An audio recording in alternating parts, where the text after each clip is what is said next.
In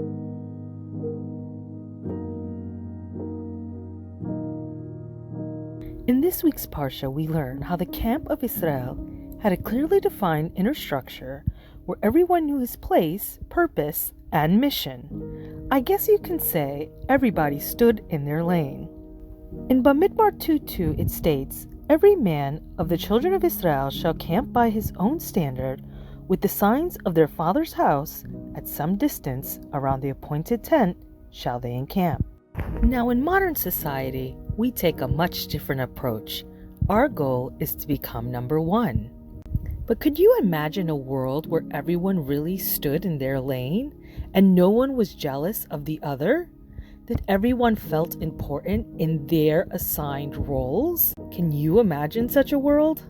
In Bamidbar 150 it states, "You shall appoint the Levites overseers over the Mishkan of Testimony, and they shall encamp around about the Mishkan."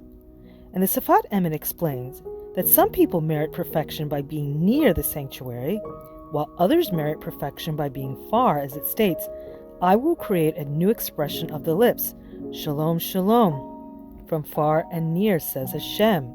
And this is brought down in Yeshayahu 57:19. The common Israelite always had to keep a distance from the place where God would reveal himself, while the Levites were able to come closer. Yet the other tribes were not jealous of the Levites, who in turn devoted themselves to the needs of the people. It's interesting to note that the verse actually mentions those who are far first. God gives each of us space that suits our particular nature best.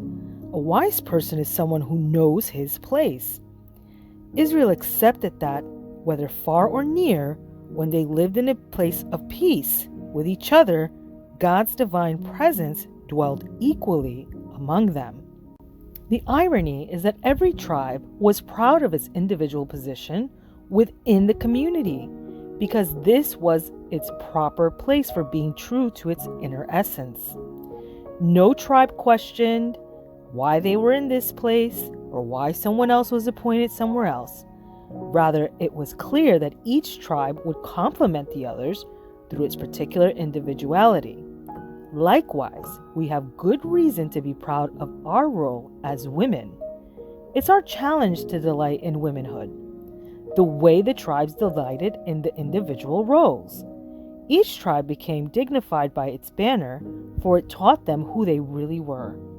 Similarly, when we illuminate the special contributions which we impart to Klal Yisrael as women, we will be able to fill the boundaries of our role with joy.